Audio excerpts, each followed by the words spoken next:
श्री गणेशाय नमः.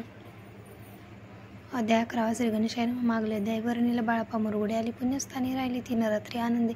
तेथे कलावृत्तांत कलकोटी साक्षात येते रूपे श्रीदत्त वास्तव्य सांप्रत करताती. परी मुरगुडीची वेपर बाळाप्पा असे सांगत गाणगापूर विख्यात माक्षत्रपी मातेरी. तेथे आपण जाऊन बैसावे हो अनुष्ठानी. श्री गुरु स्वप्नी येऊन सांगती तेचे करावे. मानवला तैसे विचार निघाले. तेथून सूत्र जवळी केले. गाणगापूर परम पावन स्थान ते. बाळाप्पा तेथे पातले स्थान पाहुणे आनंदले.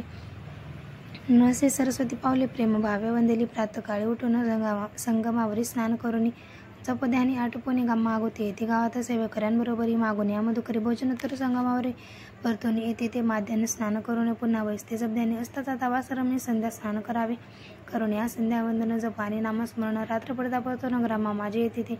सद्गुरु प्राप्ती करता सोडून ग्रह सुतकांता शीतोष्णाची पर्वा न करता आनंदवृत्ती राहते.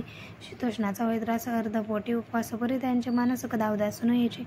अया रामसेवेकरी राहत होते गाणगापुरी. त्याने देखून यायचे परी बाळाप्पासे बोलते. तुम्ही भिक्षा घेऊन नित्य यावे आमचे सदनी. जे जे पडेल तुम्हास कमी तेथे आम्ही पुरवू. बाळाप्पासे मानविले 2 दिवस तैसे केले. पोट भरून जेविले परी संकोच मानसी.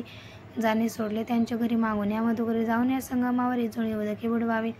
आणून या बाहेरी पैसोनी तिथे शिळेवरी मग खाव्या भाकरी. ऐसाने मग चालविला ऐसे लोटले काही दिवस. सर्व शरीर झाले कृश.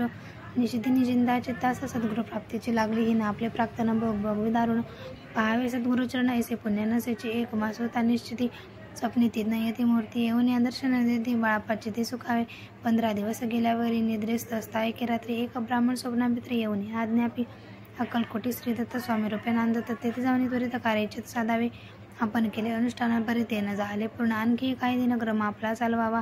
मग कोणी एके दिवशी बाळाप्पा आले संगमासे. वृक्षतळी ठेवून वस्त्रासे गेले स्नान कराव्या. परतले स्नान करून सत्र आले. त्या स्थानी वस्त्र उचलता खालून वृश्चिक एक निघाला. त्यांचे त्यांनी न मारले. नित्यकर्म आटोपले. ग्रामामाजी परत आले गेले भिक्षकारणी. त्या दिवशी ग्रामाभितरी पक्वान मिळाले. घरोघरी बाळाप्पा तोषले. अंतरी उत्तम दिन मानला. अक्कलकोटी जावयासी निघाले. मग त्याच दिवशी उत्तम शकून त्याचे मार्गावरी झाले. चरण चाली चालून अक्कलकोटे. दुसरे दिनी बाळाप्पा पोचले. येऊन नगरी रम्य देखील. जेथे नृस्य सरस्वती येत रूपे वास करते. तेथे सर्व सौख्यानंदती. आनंद भरला सर्वत्र. त्या क्षत्रियांचे महिमान केवर्णम या ज्ञान प्रत्यक्ष जय कुंठभुवन स्वामी कृपेने झाले. इति श्री स्वामी चरित्र सारामृत ज्ञान प्रागत कथा संमत श्रोती सदापुरुषोत एकादश अध्याय. गुडा श्रीरस्तो शुभम भवतु. श्री स्वामी समर्थ महाराज की जय.